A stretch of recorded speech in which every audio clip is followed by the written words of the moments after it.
na poesia de Fernando Pessoa, que é uma poesia que pode ser lida de tantas maneiras, mas nelas existe a questão de níveis de graduação entre a relação entre o verso e a prosa.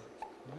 Se pensarmos num heterônimo como Ricardo Reis, que é um heterônimo, um poeta cioso das unidades métricas do verso, da construção poética, vamos dizer, diferenciada da prosa, até um heterônimo como Bernardo Soares, que escreve em prosa, e além disso, no livro Desassossego, tem uma famosa página sobre a superioridade da prosa sobre a poesia, na qual ele ainda, além do mais, quer dizer, ele diz da sua inépcia para fazer poesia, mas ao mesmo tempo defende com uma articulação impressionante a superioridade da prosa sobre a poesia, porque diz que a prosa contém nela todas as artes. Na prosa existe a dança do intelecto, mas existe a música propriamente dita, a própria poesia, se quiser, e mais a reflexão. Portanto, ela seria um estado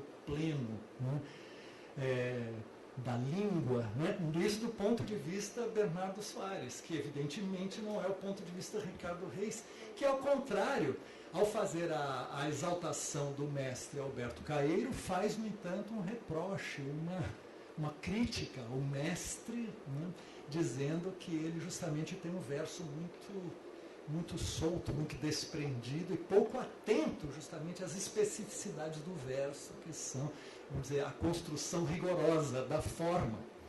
Então, Ricardo Reis está num lugar que reclama justamente as unidades métricas como sendo unidades, vamos dizer, cuja construção estabelece os parâmetros pelos quais a poesia vigora, do ponto de vista de uma tradição clássica que ele toma para si, né?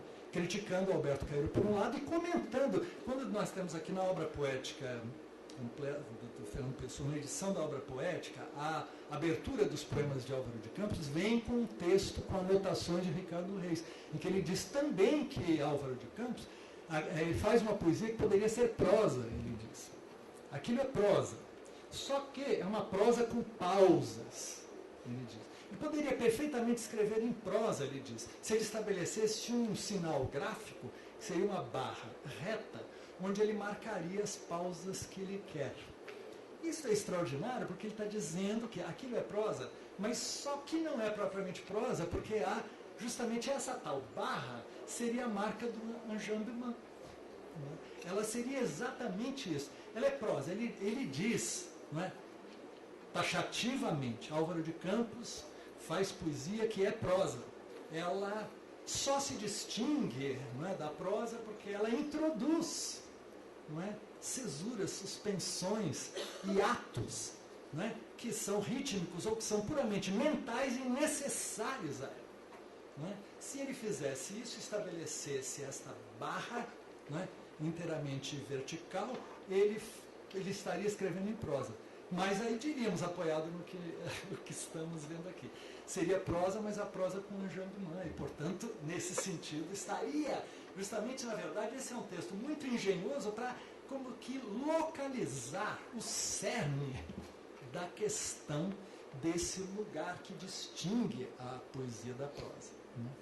E assim, tudo isso, como em Fernando Pessoa, nós temos que pensar sobre a espécie do contraponto, na verdade, de uma polifonia de perspectivas, nas quais o que está em questão é esse grande gradiente espantoso em que poesia, né, prosa, poesia mais prosaica, poesia propriamente versificada, são estados de, vamos dizer, habitação desse lugar intervalar, né, em que transita e acontece a poesia em relação com a prosa, a ponto de ele poder criar um heterônimo que é inteiramente em prosa para defender, né, o lugar da prosa, mas que isso nós só podemos pensar numa relação com o poeta que ele é, e finge ali não ser.